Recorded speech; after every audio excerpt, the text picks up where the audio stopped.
very good.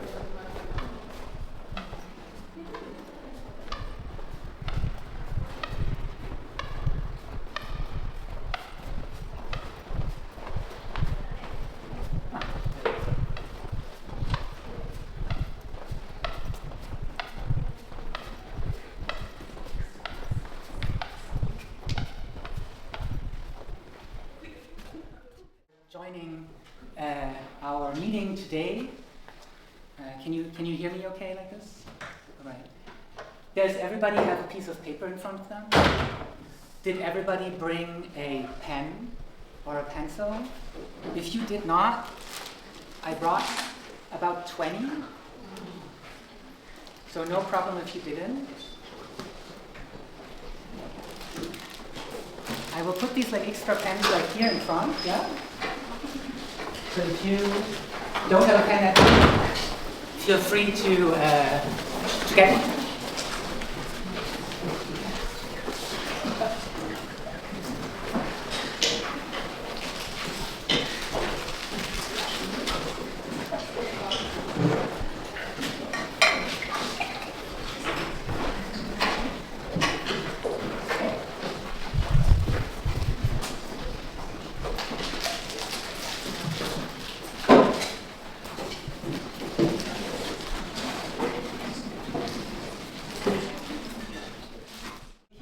And queers and children and everybody who didn't find themselves in this listing. Dear Senators, I welcome you to this important meeting of the World Tribunal of Social Contracts today as the representatives of the world, the states of the world, the nations of the world, the collectives of the world, in order to re-sign the social contracts that this world is operated by. It has long been criticized that the world as we know it operates according to rules that are not agreed on by collective decision-making, although many states and nations promise that their political frameworks should be agreed on by the people. And as you will sure remember, because you have been elected in this process, the world decided that this should be changed. That there should be a world tribunal, a world commemoration, a world parliament that revisits and signs the social contracts that the world is operating on. You are the elected officials, the senators for global social contracts, and we are here today in order to revisit, rewrite, and re-sign the social contracts of the world. That is why you are all equipped with a blank sheet of paper and a pen. But as it is customary at meetings like this, we of course need to first become clear, generate some clarity about what we are actually doing. So as your dutiful servant, I will present to you the results of the Global Council on Social Contracts, which has come to conclusions about what social contracts are, why they are important, and why we should re-sign them. And then we will all together, in a celebratory act of real global democracy, sign the global social contracts with you as the elected officials and representatives, the senators of the global social contracts. I hope you all feel up to the task, because here we will start. One question that is often asked regarding social contracts is, why do we need social contracts at all? What are social contracts? what kind of social contracts are there? So I want to present to you at the outset two important distinctions. One distinction is between true theories and real theories. Other distinction is between ideal contracts and non-ideal contracts. So I have been entrusted with the duty to present to you the ins and outs of the social contracts for my profession as a philosopher. And as a philosopher, I want to suggest to you that there are theories which are true and theories which are real. Not all true theories are real, and not all real theories are true. There may be theories that are true and real, but they don't necessarily go together. What I mean is that you can have a very bad theory about how society works that is still institutionalized and influences the world and rules the world in actual, real ways. So false theories can be institutionalized in real institutions and change the world. On the other hand, you can have true theories about how social manners should be conducted or how people actually work that have no institutional support and in this sense are not real. All right? So my suggestion is there are real theories and true theories and they don't necessarily go together. As a matter of fact, on a global level, whether or not you think that social contract theory, as I will present it to you, is true, whether or not you think it's a good theory, it is the theory of the world order. Most states are in some way constitutional states, and the idea of a global forum of nations, the United Nations, has given itself a social contract in the United Nations Charter and the Declaration of the Human Rights. So my suggestion is that there are real ways in which the world operates, not all of the world, but big parts of the world, that make it necessary for us to engage and understand the idea of a social contract. So I'm not talking to you about social contracts, to make this perfectly clear, because I necessarily believe that social contracts are good, that they rule the world in the right way, that they are correctly imposed, that they can never be correctly imposed, or that there's any good in them. As a matter of fact, nation states like Austria, like Germany, like France, the United States of America, Japan, Indonesia, are constitutional states. And they operate by the idea that there should be a contract that the people form with themselves, and therefore the people form with the state. This is what the state is. It's a contractual framework. All right? Constitutions, Grundgesetze, basic laws, are these contracts. All right? They say, we the people declare everybody should have the same rights before the law, property should be protected, nobody should get hurt by state violence, these kinds of things. These are the social contracts. So social contracts are real, if you like it or not.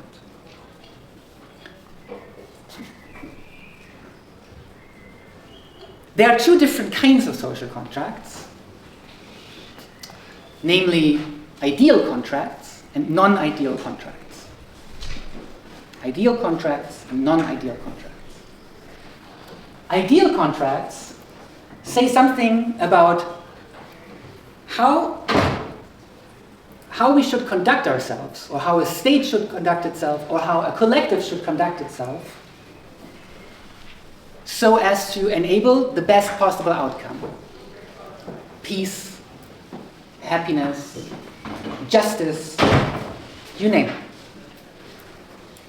But the idea is that we can determine in some way how a nation state should be run, how a collective should be run, how a theater place should be run, how a university should be run, and act accordingly.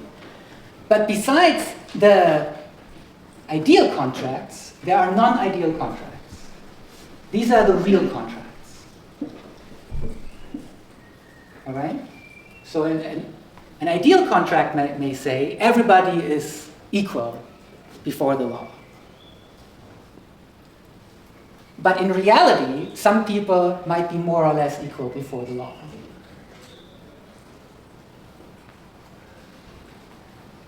And the history of social movements in the West is often a history of measuring the non-ideal contracts against the real contracts.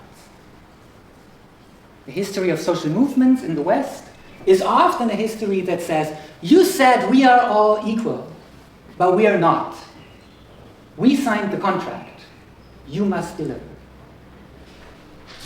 That is the idea of liberal politics. All liberal politics works like this. We have a contract, the police, the nation state, some collective, the elites, the people doesn't abide by the contract. So a non-ideal contract is somehow measured against some kind of ideality, however fuzzy it may be. Even if the people making this move reject the idea of a contractual society. Because that is what is enshrined in constitutions and real legal frameworks.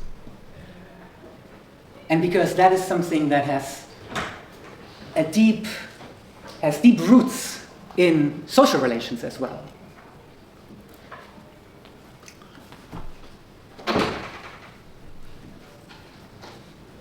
So now we should ask, what is a social contract? Some of you may already know that contractuality usually means submission for protection. It's an exchange. I submit to your rules, you protect me. I hand you my car, you will give me money in return. You're not going to fuck me over.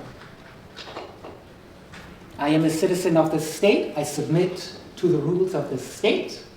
The state ought to protect me.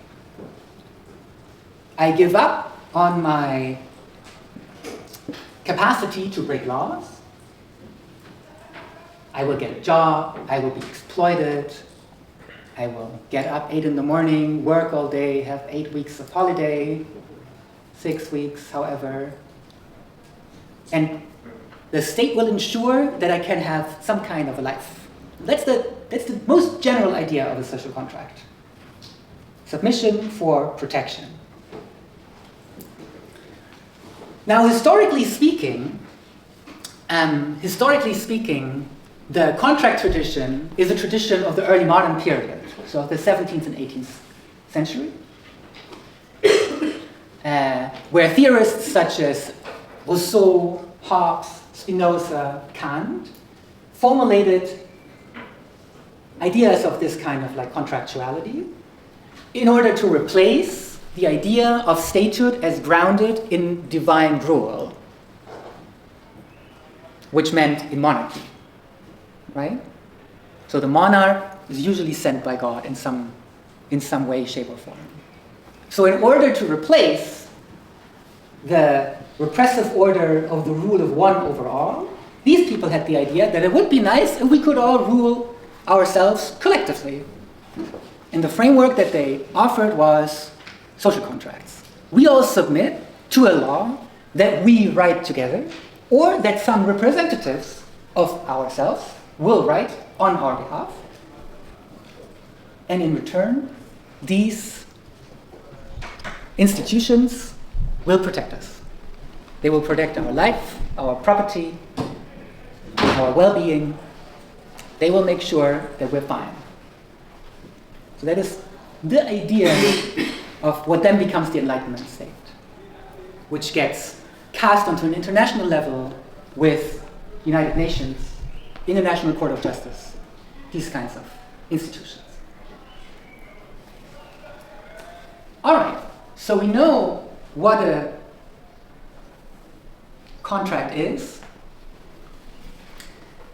submission for protection, and we know why we should care about it, because even if you think this is a terrible idea, we can still see that this is the real way in which many states, in particular nation states, mythologize themselves and understand their own constitutions, basic laws, etc.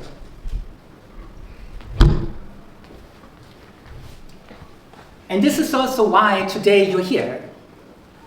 Because in the course of the 20th and 21st century, people have grown very tired of this promise, which is never fulfilled. People might feel that actually they're not involved. People might feel that they're not actually involved in the decision making, that they didn't actually sign up, that they're born into a world that is already ready-made, and that they don't actually like, and that they don't have any handle on, no influence in. So you might think that some people grow tired of a worn-out promise of social contracts, which is why they would feel alienated from the social whole, which is why they might not want to play democracy, which is why we're here, because in their incredible wisdom and their pledge to democracy, the states of the world elected you to revisit and sign the social contract.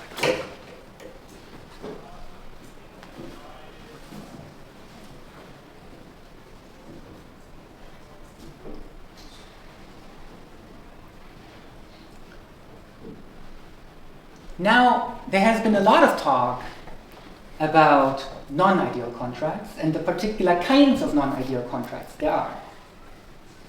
There are at least 5 kinds of non-ideal contracts. I miscounted, it's only 4.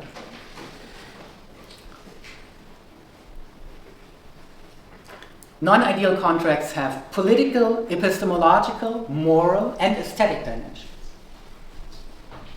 Political, epistemological, moral, and aesthetic. So the real contracts will say submission for protection is the way in which we do politics. It's the political part of it. And think about it, it's not just on the state level. Oftentimes, Telegram groups, social activist groups,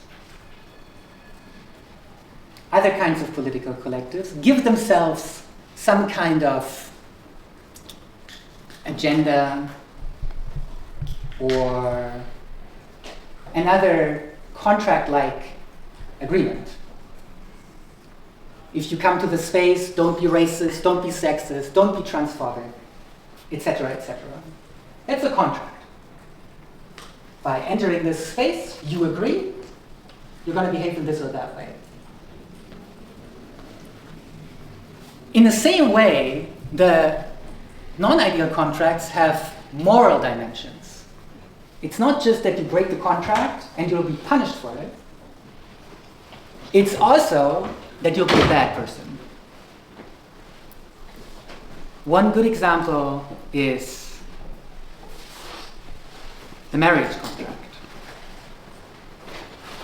So as you may or may not remember, 18th and 19th century Europe would sanction sexual and romantic relations under marriage.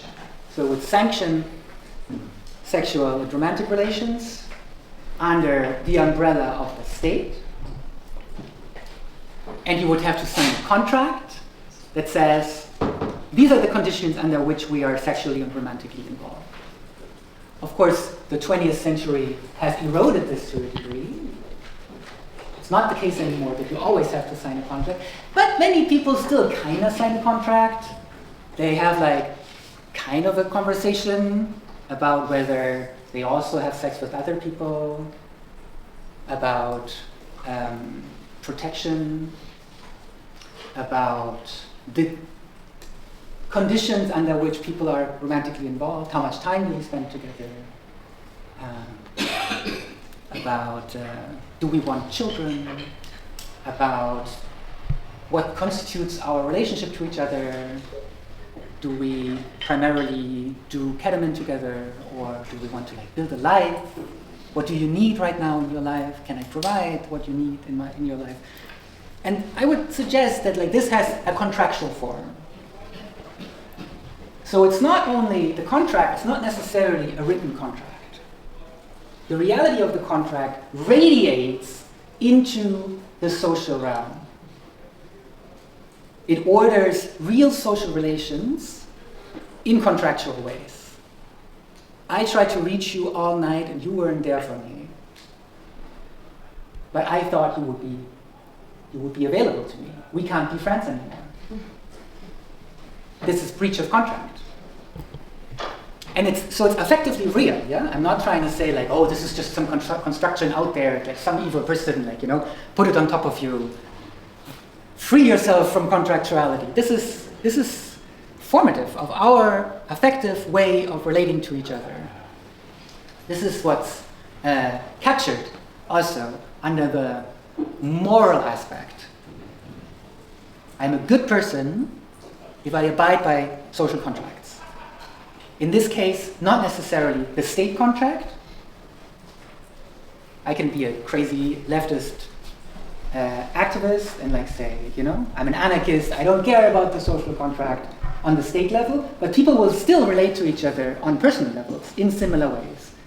It is not so easy to imagine what a non-contractual relation to each other on a level of friendship, love, family, retail will look like. We have been contractualized, if you will. So the reality of the social contract, it's not just on the state level. We are abiding by the social contract right here. Because you listen and I talk. That's the social contract in the classroom. You project that I know things and you don't. Maybe I make this all up on the spot. Who knows? We enter the social contract right in the beginning of this session, when everybody silently agreed that you will be the senators, you will take upon yourself the responsibility of revisiting and re-signing the social contracts of the world, and I will only present it to you. You are the people in charge here. I am only the mediator. Like in a real democracy. Now,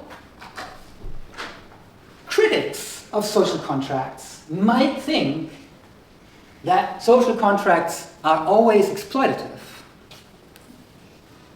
That the idea that we can all agree together and then be protected is not real. And not just because we didn't actually agree, but also because there's an inherent hierarchy in the people making the contract and the people abiding by the contract. Because what does it mean to break the law and not abide by the social contract on a state level? It means that you will go to prison or be punished or be confronted by the police. So it seems that there's an intense power imbalance between the people who write the contract and the people who sign the contract. This has been analyzed by feminist scholars explicitly and excessively with regard to the marriage contract. So if you think 19th, 20th century heterosexual cisgender white relations enabled heterosexual cisgender white women to go into a marriage, to sign a marriage contract with a person. But of course, if you're not allowed to work, and society strongly expects of you to have children and take care of children, and that's the way in which you can gain social recognition, then not signing the contract will be very difficult. So you might think that all of these contracts are inherently exploitative insofar as the conditions are such that not signing the contract has very intense repercussions. And because that is the case, the people signing the contract can very particularly tell you what to do and what not to do. So it seems as though you could all decide whether you will take a job or you will not take a job, but not taking a job will have consequences. You won't have money. You might not be able to get housing. You might be undesirable to a lot of people. You might enter into particular dependence relationships. So although you're free to get a job, really the contract is such that it very strongly recommends to you to get a job. And it keeps those not signing the contract, homeless people, drug addicts, the unemployed, as their scarecrows. They depict them in the media as the people not to be affiliated with. Don't be like this person. Which is why, for example, a capitalistic society needs their unemployed and their homeless people. So you can see them. You can see what happens if you don't sign the contract. So you know that you should sign the contract. Which also means that exploitation,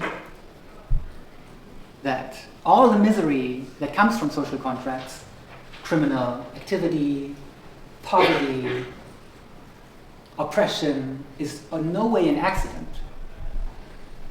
It's important to keep you in line. So these people that say social contracts are always exploitative might say that the social contract produces its own breach of contract. It creates conditions under which, for some people, you can only break the contract, in order to then point their fingers on them and say, don't be like this person, in order to keep the others in line. So some people, proponents of this claim, that all social contracts are inherently exploitative, might say that the contract framework is inherently, all of it, dysfunctional. Not because the promise of collective decision-making, collectively signing a contract just happened not to be fulfilled, but because it could not possibly be fulfilled. So breaking the contract would be constitutive of the contract, not accident. Let's say there's no contract here. Move on, nothing happening, no such contract. Love relationships are a good example. Of course we love each other. Nobody forced us into this terribly toxic, like you and me, and nobody knows what we're doing and why we're doing this. No, this is our own choosing. This is particularly prevalent with the global distribution of wealth to the European, US American, white people, whereas many of the people of color of the world, racialized or otherwise racialized people of the world, are kept from the wealth of the world. although oftentimes they are the ones producing it. But the epistemological dimension of the social contract, the global social contract, says, no, this is completely accidental. We can fix this. You know, we'll help them. We'll give them money, and they just have to privatize all their goods and all their institutions, and then we buy them from the Wild West. But it's still this country, right? It's fine. Some say the International Monetary Fund was doing exactly that. They say, we bail you out, you fucked up, we give you money, all you have to do is streamline your economy, which essentially means we'll buy your economy. Some say that the financial crisis in Greece had a similar trajectory. All right. So there's a political dimension of the non-ideal social contracts, which says we will conduct politics in the manner of contracts. There is a moral dimension of social contracts, which says our individual relations to each other are going to be contractually conducted, and if you don't conduct it in this way, you're a bad person. There is a epistemological dimension of the social contract, which says no contract here, just free decisions of individuals. And of course, there's also an aesthetic dimension of the social contract. And this is why, as the senators of the World Forum of Social Contracts, today we are at an art school. Because the social contract doesn't only apply to the ways people act, but also, of course, to the ways people look like, right? The ways people are. The ways people conduct themselves, choreographically, with their voice, with their looks. And the idea of non-ideal social contracts says, if you don't look the right way, if you don't behave the right way, on a micro level, sit up straight,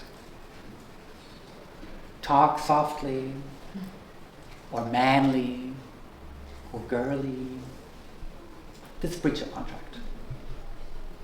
All right, and I will say more about this in a minute. So we have political, moral, epistemological, aesthetic dimensions of social contracts. Some people say they are all exploitative because some people make the rules, some have to abide by them.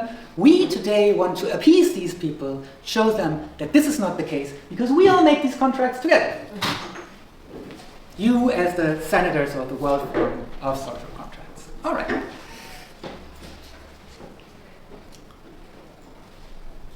Now, there are many versions of non-ideal contracts, and I want to just present to you 3 examples. And that is, or maybe it's just 2. Let's just do 2. And that is the racial contract and the transsexual contract. The racial contract and the transsexual contract. And both of these contracts happen on 2 additional dimensions. They can happen in a disciplinary way, or they can happen in a commodified way. The disciplinary way says, you abide by the rules of the contract, or we will break your face. The other one says, the commodified version says, you can do whatever you want, but we will reap the benefits. You can be contractually recognized in the society if you behave in a manner that is marketable.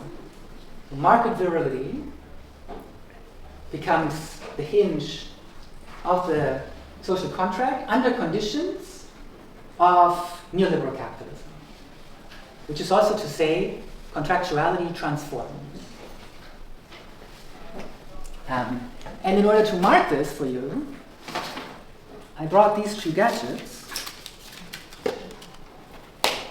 namely the disciplinary version of the contract and the commodified version of the social contract. So then, here we go. So the disciplinary version of the racial contract has political, epistemological, moral, and aesthetic dimensions. It says the rules in the world are going to be made by white people. White people have the right to colonize and to reap the benefits and to exploit black and brown people. And if black and brown people submit to the rule of white people, they will be protected. Of course, they can submit as much as they want, they will never be protected. But the rules of the game say, if you submit, you will be protected. So the political dimension of the racial contract is a colonial contract, has a dimension of like coloniality. And here, of course, the aesthetic dimension is particularly strong, because it says there's a clear aesthetic paradigm, and it's white people. Because white people are cultivated, and white people are beautiful, and white people are fair, and everybody else in the world, like one aspect of colonization is to make people like white people. The British Empire said this explicitly about their colonial conquest in India. We basically want like brown English people. All right. So they should like talk like British people, act like British people. All right. So the racial contract says we can colonize the whole world and impose the rules of cultivation, what we call cultivation, in our civilizing mission, that's what I called it, in order to bring people into the fold of whiteness as the paradigm. If you don't do it, even on a like person-to-person basis, you're being immoral. If you act too loudly, not timid enough, you don't make very clear that you abide by like white style, white norms, deemed to be immoral behavior, to which people react with affective rejection. Again, the point is not to say this is evil out there. This is a part of the construction of our interaction with each other. Which is why if you wanna do something against this contractual framework, you need to actively unlearn, build new affect. All right. And of course, the epistemological dimension is a clear, there's nothing to see here. World distribution of wealth, there's nothing to see here. It doesn't have anything to do with racism. Doesn't have anything to do with the history of colonization. Doesn't have anything to do with the civilizing mission and its imposition of white European norms. All right. But of course, there's a neoliberal version of it that says a small fraction of black and brown people are accepted in neoliberal capitalism. They can market themselves as exceptional individuals, as people who abide by the rules, or transgress the rules in ways that can be marketed as creativity. That can be marketed as conceptual art by a black artist, as performance art by a person of color, etc., etc.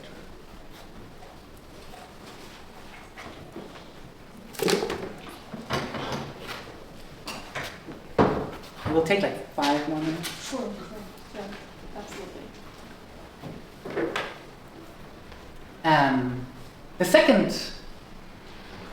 The second contract that I wanted to present to you is a contract not that often written about.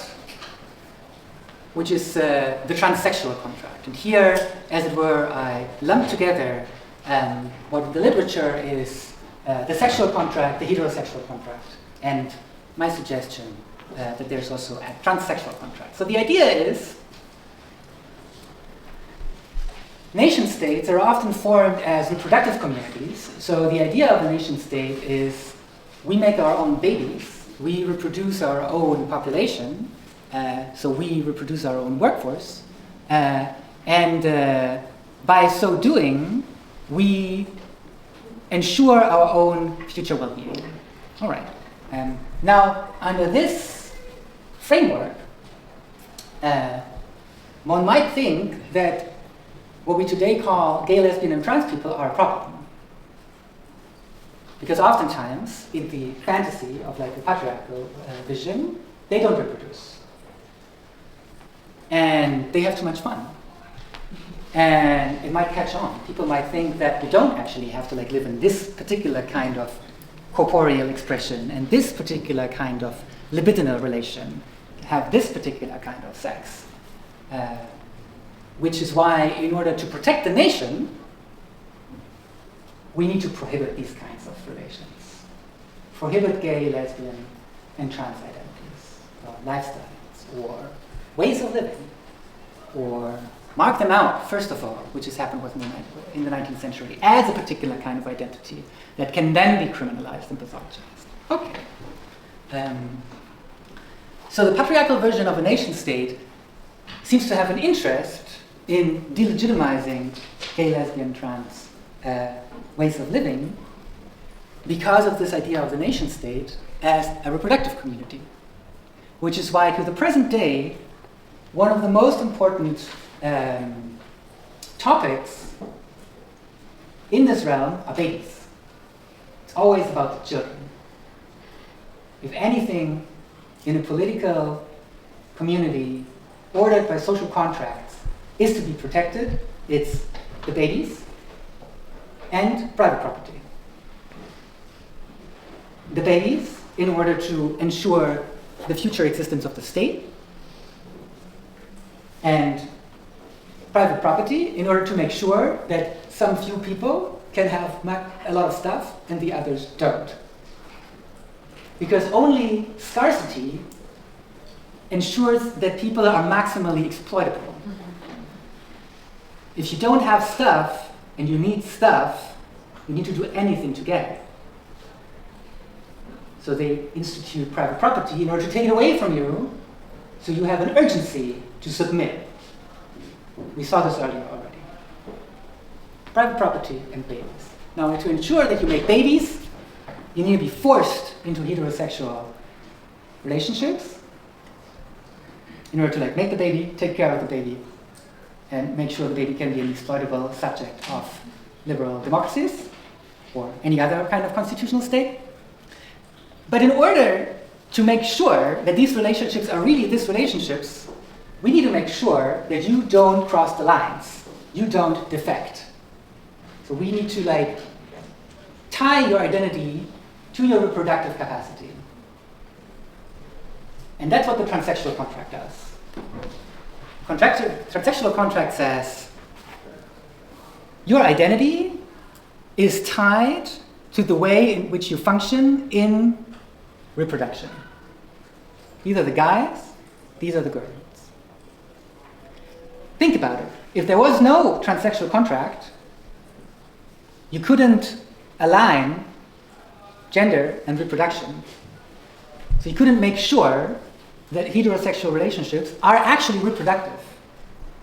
Of course, you can't do this anyway, because not all bodies are actually reproductive. But in the idea of the transsexual contract, you need to make sure that people are recognizable, aesthetically recognizable, by their way of clothing, speaking, acting, in a way that tells us about their reproductive function. If you behave in this way, talk in this way, and this is your body, you will be able to give birth to babies,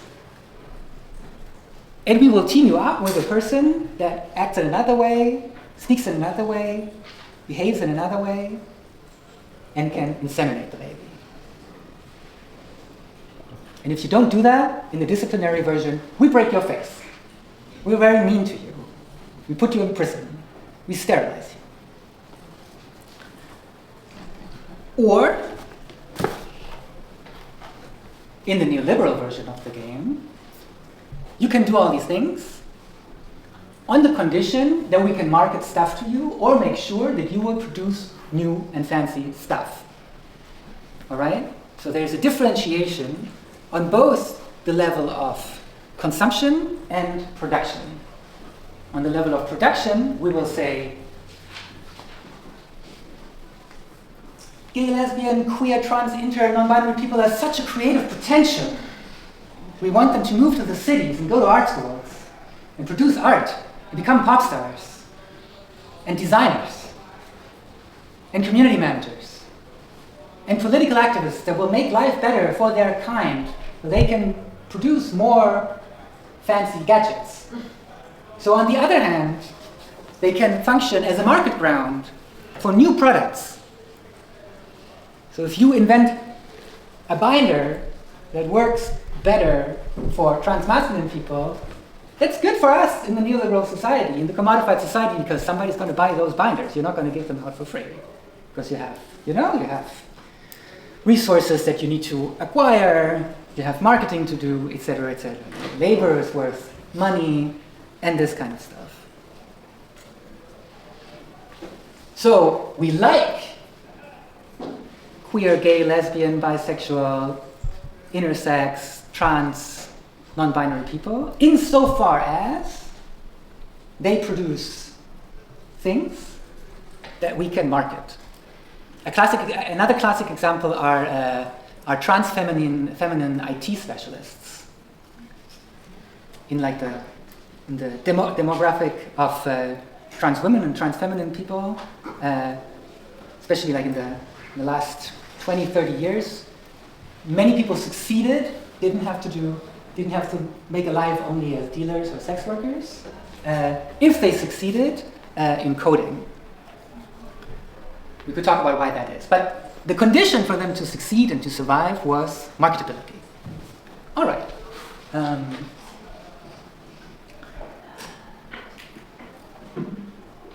All right, I should stop. But I'll say one more thing.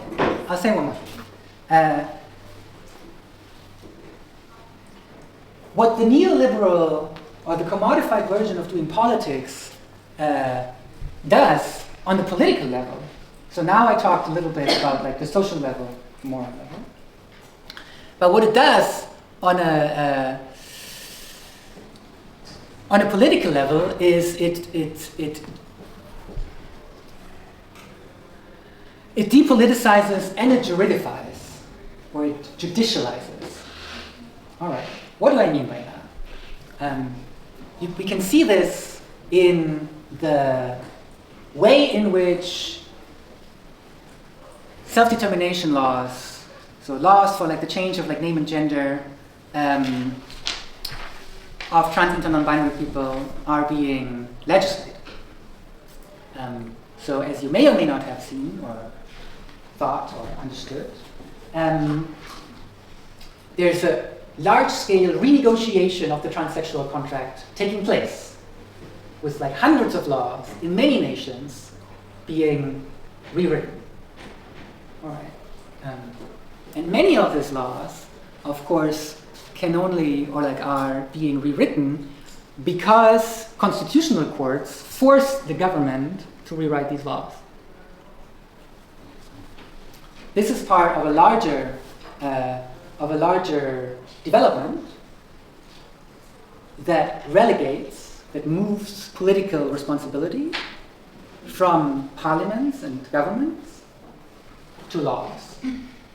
This happens in a million complicated ways, but I'm going to give you one example. And this example is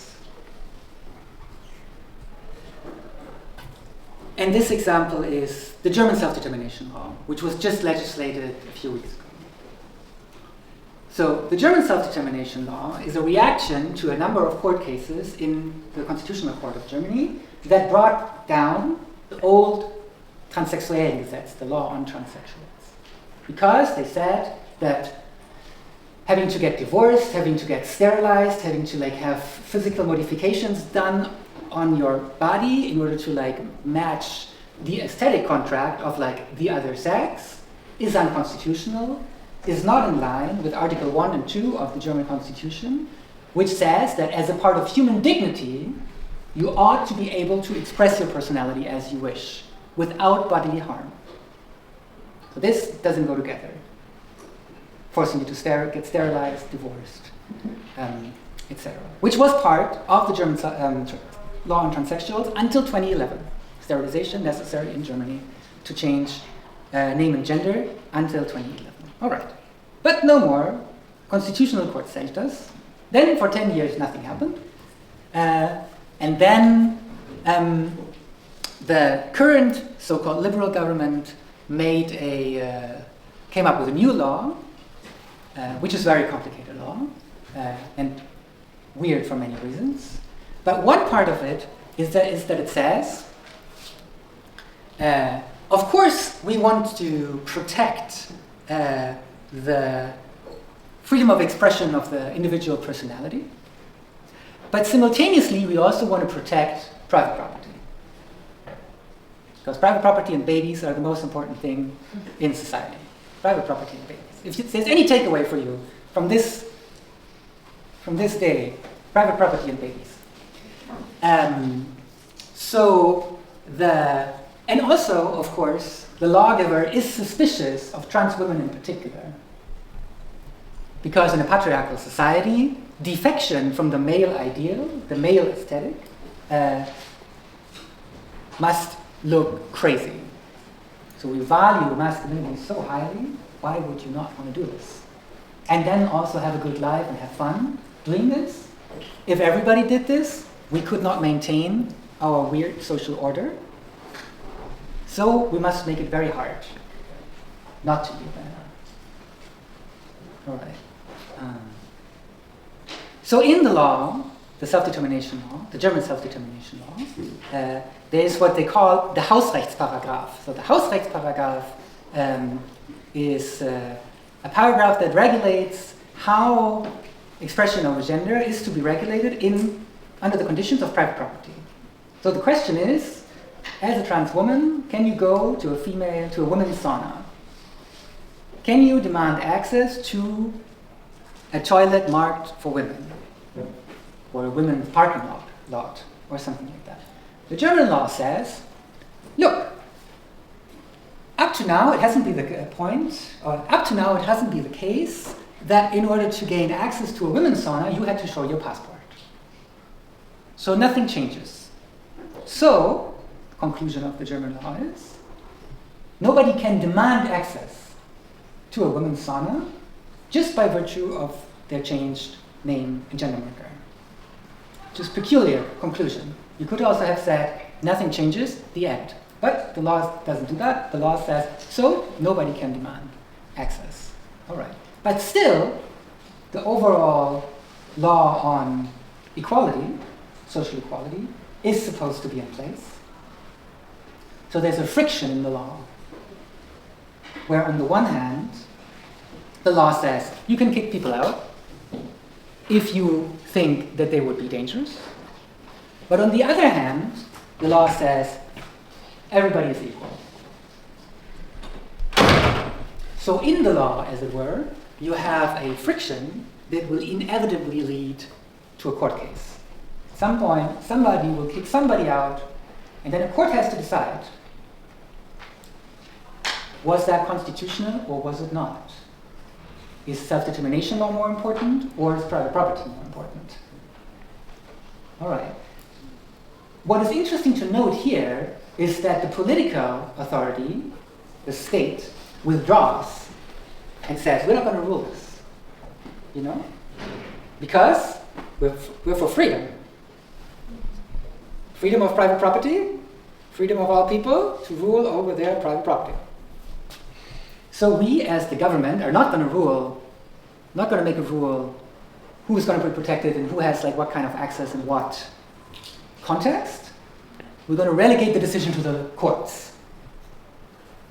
all right? As the executive organ of the state, we say, we don't know, let the courts do it. What's interesting about this is that the courts are not elected officials, other than you. The courts are not elected officials. The courts are experts in a particular branch of the government, which is the law. But politics is not just making laws and abiding by laws. You could think that politics is also about finding compromise, having a larger social discourse, making sure that everybody is on board, facilitating conversation. But the judicialization of politics withdraws from this obligation and says, let the courts do the law. Let the courts do the politics. All right, so this is one example how the commodification of politics, private property is very important, individual freedom is very important. Above all, we will protect individual freedom and private property, leads governments to actually not do politics anymore. But instead, what they do is to say, we don't know. We will ask the court. All right. So in a way, the commodification of social contracts erodes politics.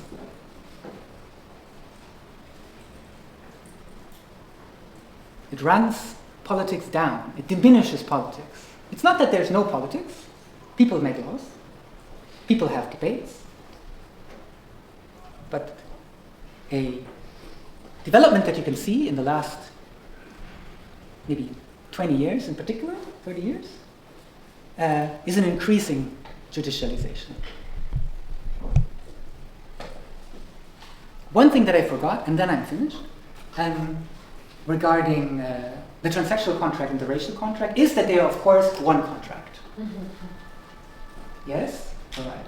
So, the colonial endeavor was also an endeavor to gender people. The first people often to be murdered were people not abiding by the transsexual contract. The first people often murdered in colonial conquests were two-spirited people, hetras,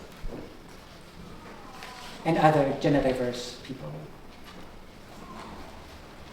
And one thing that colonial conquest often did was to say, you need to behave according to these gendered norms, which of course are white gendered norms. All right.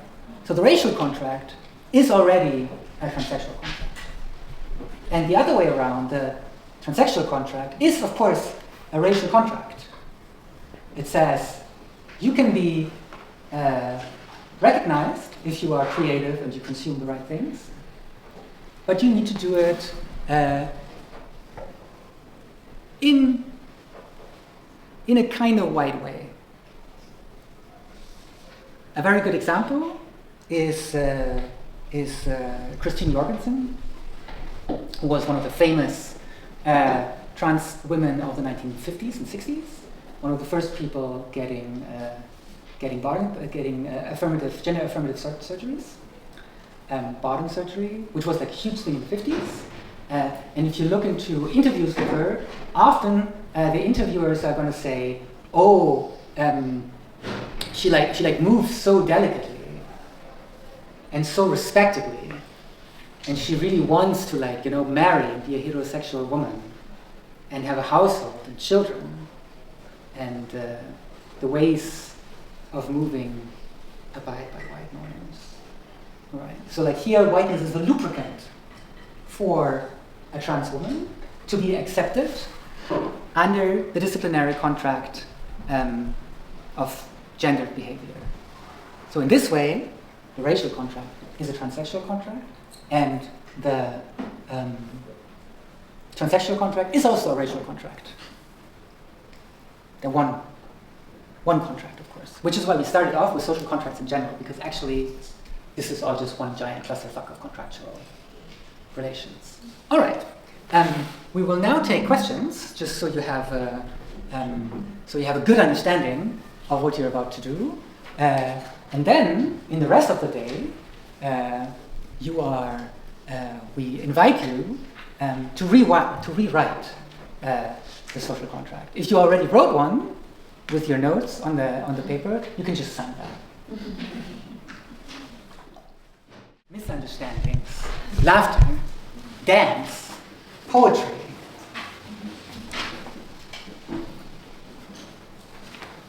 Disbelief, repetition, rehearsal. I have a question. Why do you call it the transsexual contract, not the cis contract? Because it's eliminating what cis norms are anyway. Yeah, it's a good question. I think I call it the transsexual contract because transsexuality as like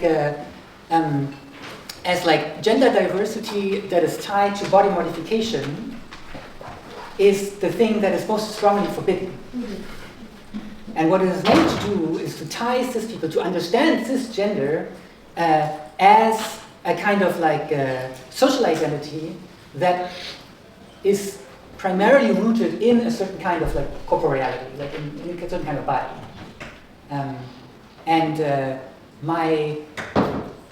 My hope would be that the jarring and obviously pathologizing wrong-term transsexuality communicates that. Does that make sense to you? Yeah, thank you. Thank you.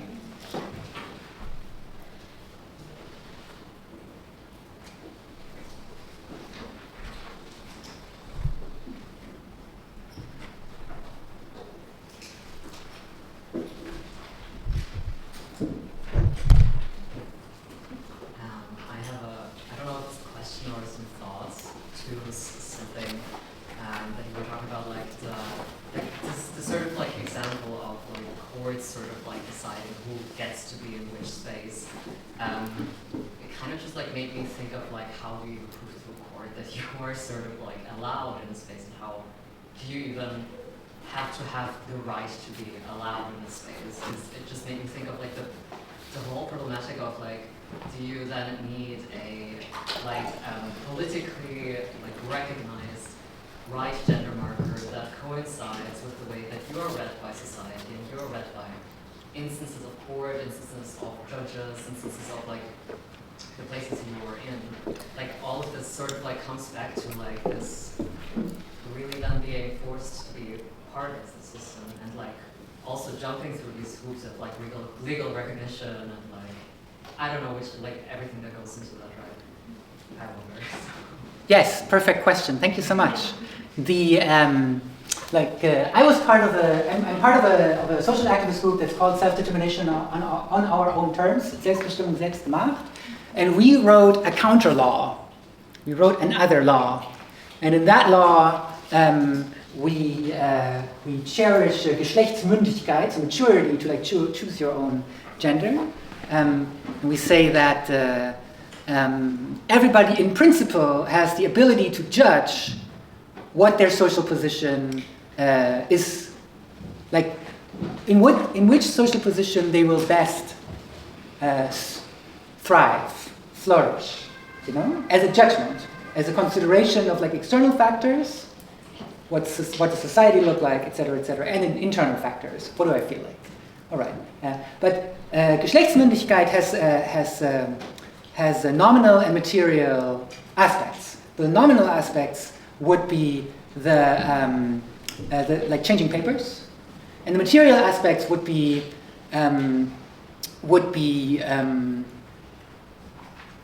access to gender-affirming healthcare, reparations for those who like suffered from like the Transsexuellengesetz, real support systems that like do not just check on you and like implicitly pathologize you, but actually help you. We call it a Geschlechtsfindungsprozess, like a process of like finding your gender, which I would say like everybody goes through. Like everybody has to, like cis people as well, I would say, transition into their gender, have to like find their particular like brand or like flavor of like cisgender. You know, like are you like a gym bro, or like are you like a skinny intellectual, bro.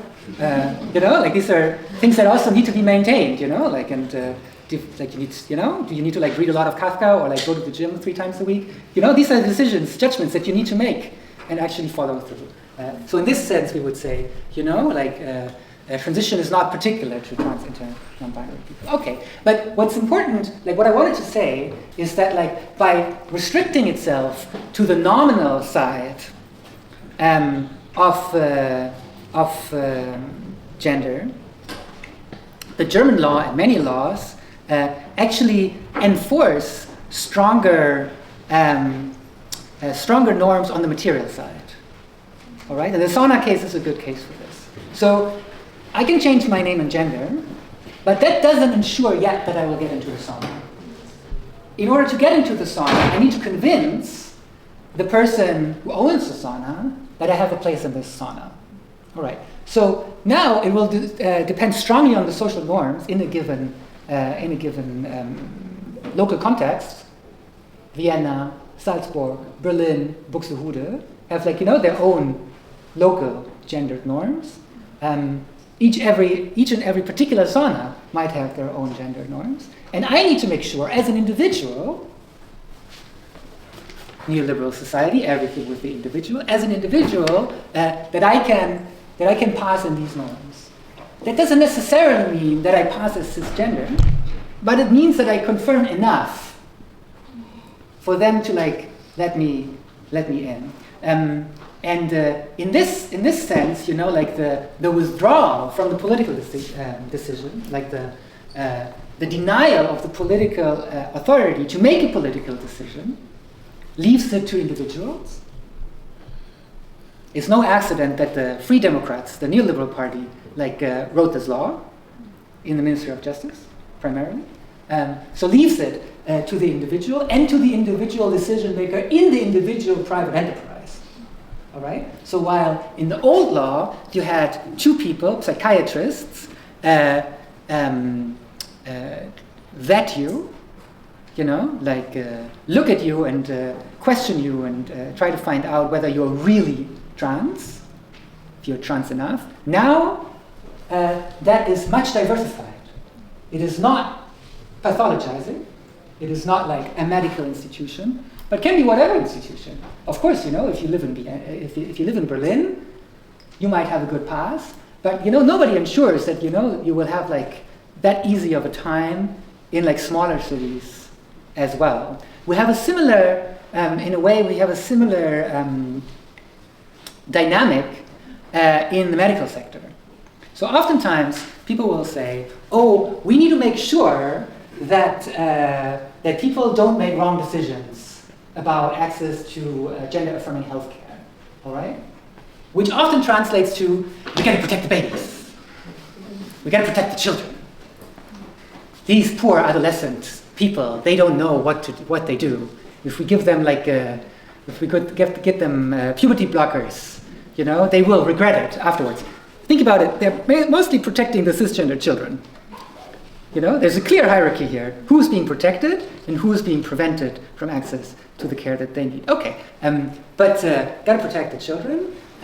But what we can observe is that if you make the regulations stronger, if you say, "Oh, you need to prove really that you really need this treatment because otherwise you suffer," which is still in most countries the case, right? They don't say, "Oh, would you like maybe some hormones? Would you maybe like some other?" Which is different with PrEP, right? If you, for example, if you're a sexually active queer person, they'll say, "How about if you take some PrEP?" Because they want to protect the other people from getting a disease, which is HIV. But nobody will say, "Oh, you look as though you could experiment a little bit with your gender. How about if you take some hormones?" Nobody's going to say that. They'll say, "Are you really sure? Are you really, really sure? Did you? I heard this joke the other day that was, how many trans people does it take to change a light bulb? Only one, but the person has to sit in a dark room for 6 years in order to make really sure that they want to change the light bulb." That's the line. But of course, if you need to make sure that you convince the doctor that you sat already in the dark room and you really want to change the light bulb, you can under no circumstances tell them the truth. right? You cannot say, you know, sometimes I feel like this and sometimes I feel like this, and I think, you know, I might want to like try some testosterone, but like maybe only for a few months, and maybe then we can talk about it again, you know, like to like a close friend or something. No. If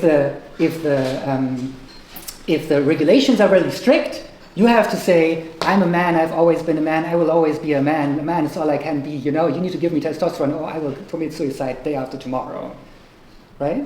So like it actually, like stricter regulations, in this case, actually lead to more pressure to conform to a stricter gender regime. And the same, that's why I told you this, and that's why I said this, the same we can observe with the withdrawal of political decision-making from the question of like access to spaces. So it may seem as though people were being protected, like on the medical side, the children must be protected, the poor people who don't know what they want must be protected, the crazies have to be protected. On the other hand, in the political sector, especially the cisgender women and of course the children have to be protected. We can't like let these like people who are not actually trans people, who are actually cisgender men, into saunas because they might offend the women. And then of course, you know, in continuation, the babies that they might produce.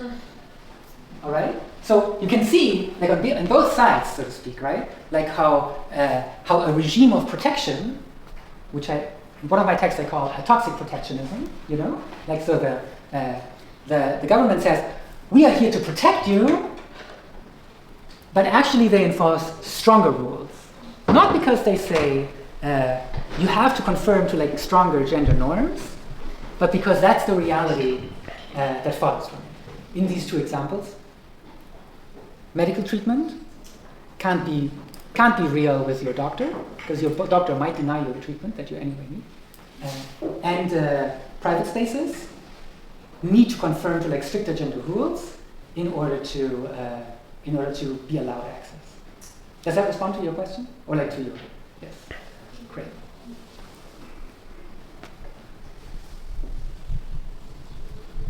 Yeah, I would have another. There's one. Yeah. So it's just a feeling that I have, but I have the feeling that like the queer community won't be like the carrying community of revolution at the end of the day, because it's actually a very small group of people who are looked on by very much people.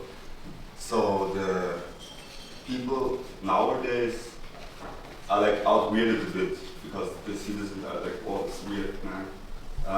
So the utopia we are creating in these universities don't seem attractive to a lot of people like at all. And in the end, what really matters is that we provide every person with the needs that the body, that just come from having a body, like food, shelter, blah, blah, blah, blah. So I think it will be a very hard realization for many people when they were so loud and everything went okay as well. I mean, there is also a lot of horrifying things happening to them. But yeah, like how will they deal with the day, and how can they bring some energy in this direction of approaching the the nice state? Yes. Thank you so much for the question. I think you're absolutely right in saying that oftentimes trans, inter, non-binary politics is looked at as a minority problem, a minority question, for like a tiny minority. This is one reason why I started out with this very large frame of social contracts, all right? And ended on the transsexual contract, which is a racial contract, and the racial contract, which is the transsexual contract. Because these contracts apply to everybody. Cisgender people, non-binary people, intersex people, trans people, and everybody else. All right? Everybody has a process of like coming into their gender, or like judging what kind of gender performance works with their particular body, and whether they need changes in their body. And these changes can be manifold, you know? the Minister of Finance in Germany, for example, Christian Lindner, who's a total liberal, very much cisgender bro, had his hairline lowered. I would think that's a gender-affirming surgery. Yeah. You know? So my point is here just to say that, one more detail. What the right wing, what the fascists are really good at is to make this question of gender-affirming healthcare a question that looks as though it was a problem for everybody. And how do they do this?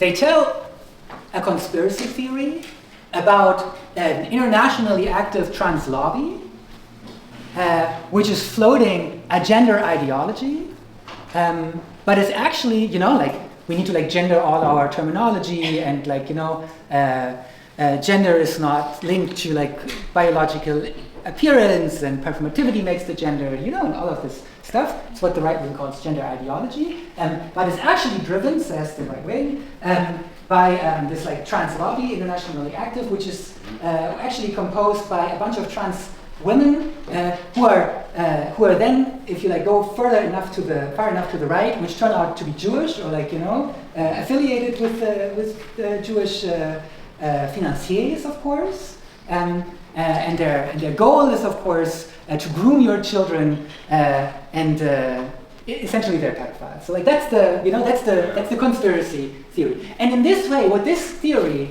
which is of course terribly wrong, blah blah, but what this theory does really well is it majoritizes the problem, right? It says this is not just a problem of a few crazies. This is a problem of everybody because it's about the children. All right? How do you make something relevant to the majority? You make it about children and private property. Okay. So I would say you're absolutely right in that the minority track of political progress isn't working. And I think we see that in the German self-determination law as well, because the line of the German trans, inter, non-binary associations was, we are a small minority, we are very weak, you need to protect us.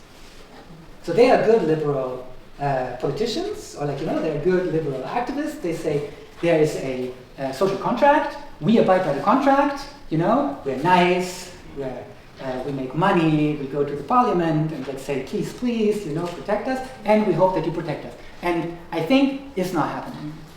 All right, so I would think the minority track failed.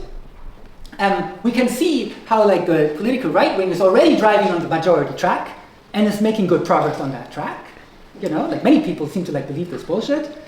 Many people vote for these parties. Gender ideology is now, it seems to me, one of the three main topics of fascist meaning making, which is migration, climate, and gender ideology. So we better move there quickly as well and make it a majority problem as well. Which is why I try to say everybody transitions. Everybody suffers from transmisogyny and transphobia. If you don't behave in the right way, give me one more minute. Everybody, if you swing your hips too much, as a cisgender man, or you have the wrong kind of voice, you will suffer from transmisogyny. People will say you're a sissy. Why are you acting this way? You will not get the respect that you deserve. So my point is, transmisogyny is not something that only applies to trans women. It's something that crucially also applies to cis men in the making of the cis men. Why do cis men become cis men? Well, partially because they're being punished for not being cis enough. All right. This is why I also said everybody has this process of finding a gender. It's part of human dignity, and we should majoritize the problem. But this doesn't satisfy you. No, I'm not right. satisfied. Because the sad truth is that the majority already has so many problems. So then there's the queer community coming and says, we will make this now. And for them it's a nuance, I think. If I put myself into their perspective, it's you're a coffee sommelier and you get, it tastes like nut, it tastes I don't know, and for them it just tastes like fucking coffee. And they can't pay their rent because nobody's taking care of that. I'm not sure about that. But where I want to go is that I think it's important to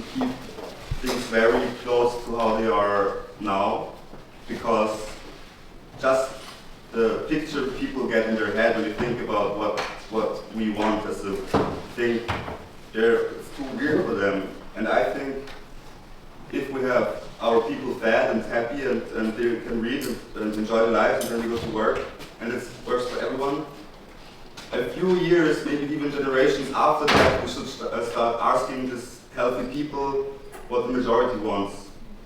So I think this is like even realistic. All right, let me say something about realism in minority politics. I think minority politics in particular always has to embrace hubris. Minority politics will always be too much.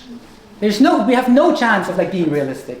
Even in the German self-determination law, the activists said, okay, just depathologize us, we will do whatever. You still had this huge debates in parliament, about what it means and how we can protect the children and all the regular stuff. My impression is the more realistic we try to be, the less we get. And also this. For example, this self-determination law, is a step in a process that was started in the 1970s in Germany, by individual people writing petitions. Individual people writing petitions to individual politicians, because there was no law in that time, right? And of course, in the 70s, they would have said, changing your name and your gender, are you fucking crazy? Are you insane? So I would think we need to embrace the insanity. We need to embrace the insanity and try to push for it wherever it is possible. And under conditions of neoliberal society, we need to push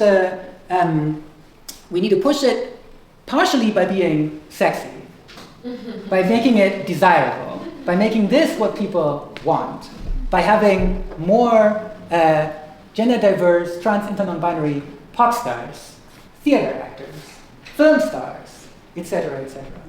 All right, and I'm okay with people thinking that this, that having a law that would enshrine gender maturity for everybody be insane.